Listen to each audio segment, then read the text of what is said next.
Hello, hello, everybody. This is alertwolf here. I'm gonna bring you another anime review.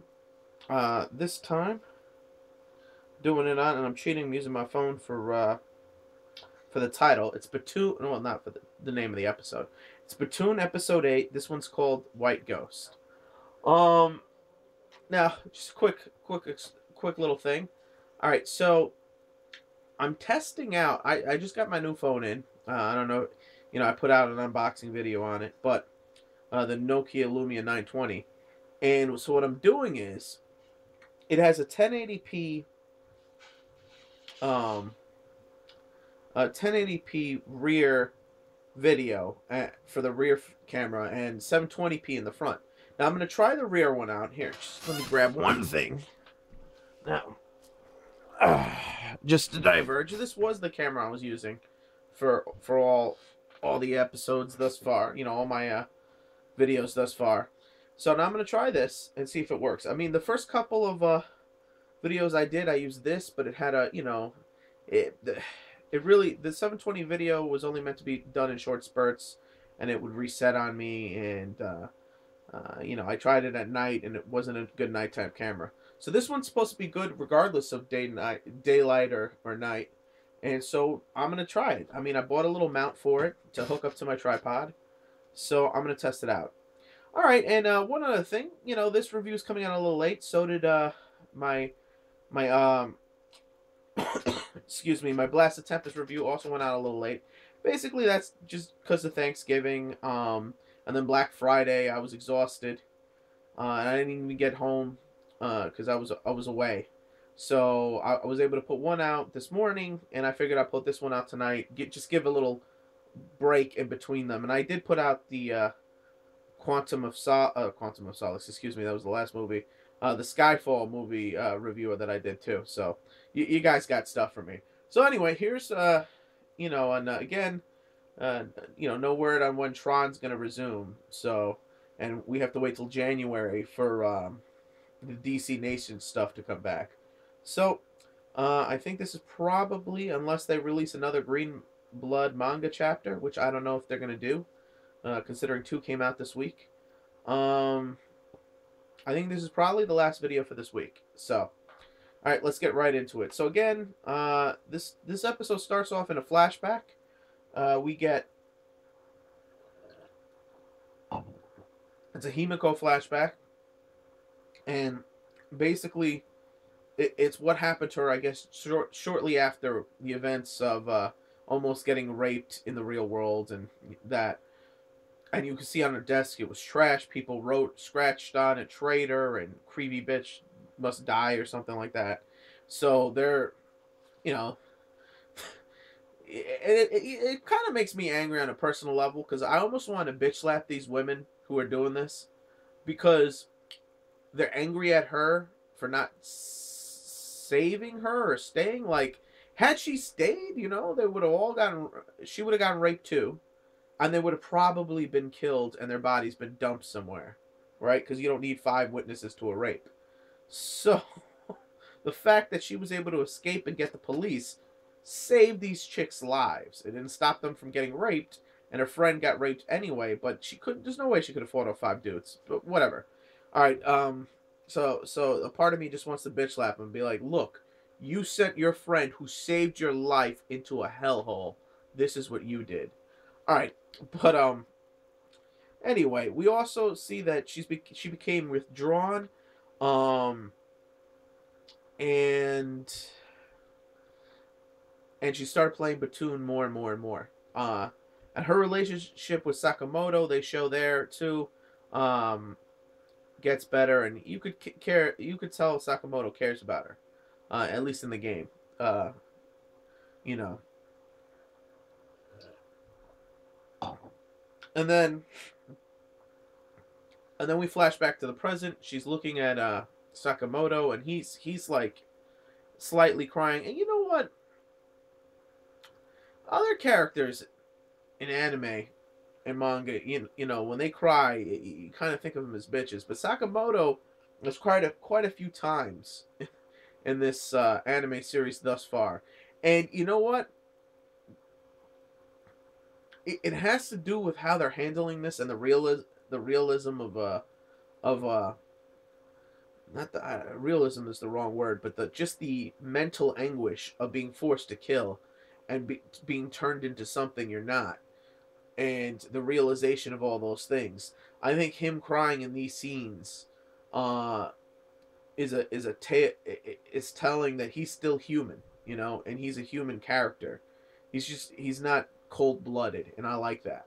You know, and he's like that other guy, you know, had more of a greater will than me and stuff like that. All right, then we get an interesting scene. And this scene is in the business world, basically. Actually, before that, we come across two new characters, and it's a dude and it's a chick. And the dude's like, "Don't worry, baby, I'll protect you," and she's like, "Oh, you're gonna protect me? That's so great." And then, you know, and basically this episode is a tale of the three women. So let me tell you the tale of the first woman. You know what I mean? So so he, they're on like a higher ground, and below, like a short little maybe 5 foot fall, uh, are the Komodo dragons. And he's like, "Don't worry." And he looks over the edge. "Don't worry, because this is high enough they can't get us." And she pushes him right into the pit. She goes, "Oh, protect me by dying." And he starts to get bitten up by all these Komodo dragons. And then she drops a bomb on him, killing him. And that's the tale of the first chick. Crazy. And you know, she takes off the sweater, so she doesn't look innocent, lets her hair down a little, and you know, she's a bitch basically. And so the next thing we see is we're in the boardroom. Now this is what I meant by the interesting part. Um, and or we're in the office, and the fat guy with the hat that I didn't realize until this episode, the trucker hat was of the Komodo dragons. Go figure. Was talking to, I guess, the president or the CEO of the company. He's like, "Look, did you see this video?" And he's like, "People will betray each other given the chance." And he's like, "Yeah, this is gruesome. This is disturbing." He's like, "Most people don't want to see the gore, but bam." And he goes, "We're getting great data." He's like, "Yeah, this is gonna be great for the game." So they are literally doing this. Like, I thought there was maybe darker, you know, intentions. Maybe they were doing this for money on the side for rich people. You know, I guess they are, and maybe they're helping out the military, or not military, just develop weapons on the side. But then they talk about the game. So maybe, so that this is all about the development of the video game. That's horrible. That's like if Call of Duty just, you know, hired mercenaries to go at each other, and that's how they did it. Actually, that wouldn't have been a bad idea. You just give them paintball rounds with the real weapons. Actually, that would be pretty cool. But whatever. No giving Call of Duty people ideas. But so now we're you know, it's nighttime because it's time for bed, and it's too dangerous to go back for Terra because Sakamoto does not want to go into that forest at night, and I don't blame him. It's too dangerous. So they decide to camp out at the building they're in. He goes to check to see if there's any food or water. The food and water has been, a lot of them was eaten by the army guy and the lawyer guy, so there's not a lot left. And they didn't ration. So he gives her some cookies. He grabs a shirt or two. He's like, "I'll put on this Batoon shirt." And he's like, "Ah, Batoon." And he gives her a little shirt. He's like, "Oh, we'll sleep in this." And then he goes away to change. She changes, and we get to see her in a bra and panties. A little fan service there. I don't complain. Um, and so they, you know, and then he's like, "I'll sleep in the other room." She's like, "You can't leave me like this. I'm scared." And, you know, they both blush. He goes, "All right, so we'll sleep together." She goes, "You hentai, you." He's like, "That's not what I meant. I meant, you know, sleeping right next to each other." She made a little line with the briefcase covering her face and the Batum bomb pouches. And so he starts talking, and they start talking, you know, and she wants to know why he would do what he did to save her. And he basically tells her, "Well, the real reason is because I thought you were the real Himiko." And when that went to my head, I kind of like snapped.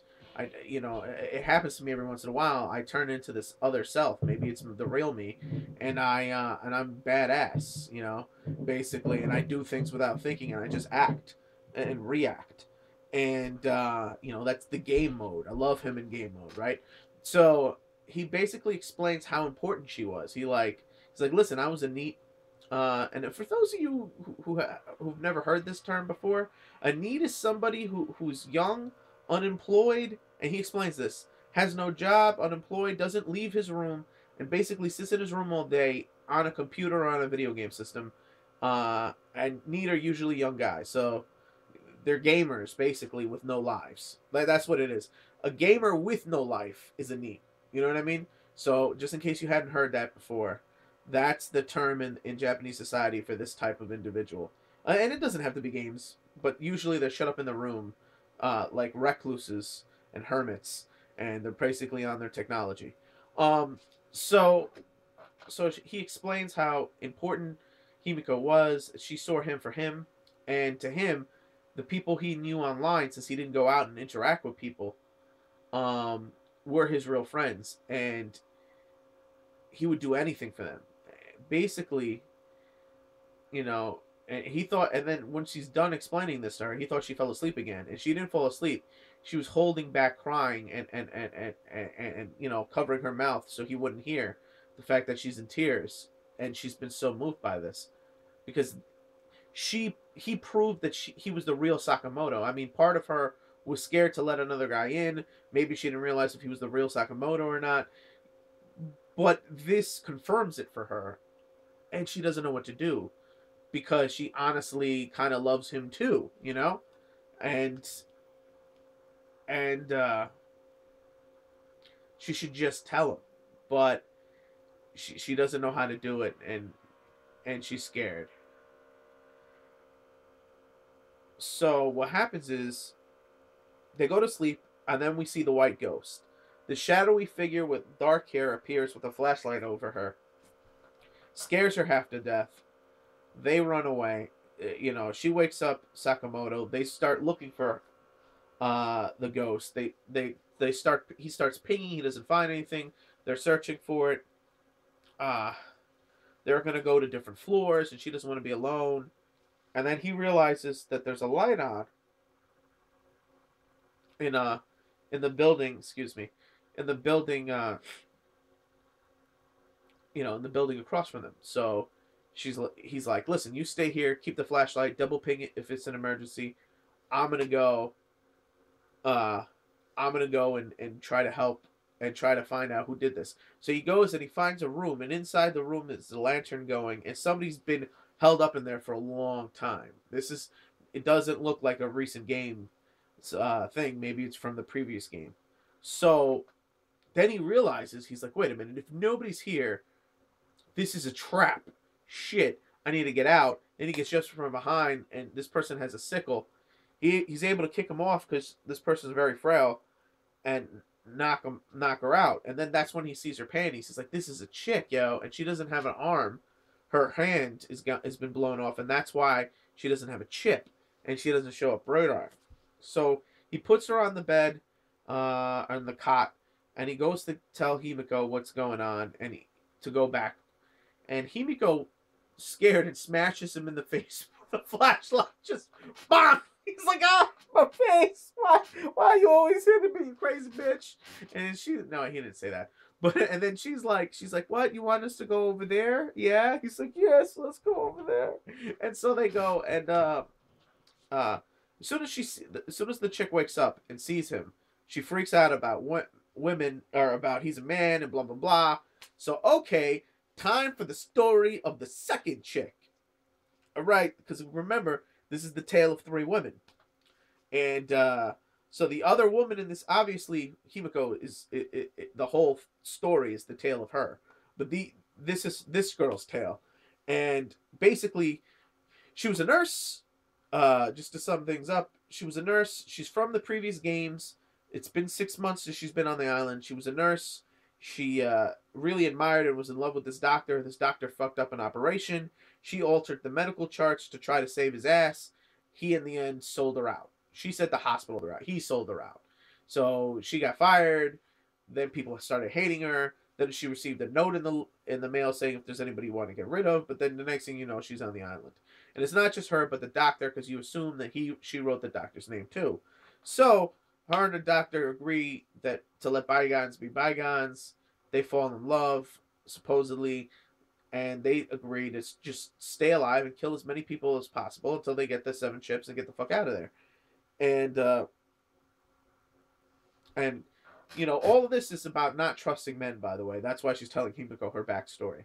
And Himiko, before this started, he's like, this is a little different. I trust him now. You know, I thought the same way you thought, but now I trust him because turns out I knew him before, and he saved me several times. And she's like, well, this is what happens. So when her and the doctor got to the 6th ship, the doctor, like, sucker punches her and goes to kill her, throws a bomb at her.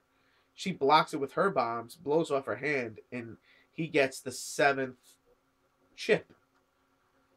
Then he's like, don't worry, baby, I'll live for you too. A helicopter immediately, like it's been circling, immediately comes down, airlifts him away, and he leaves the freaking island, leaves her there to die. And she doesn't die, obviously, because now we know what happened.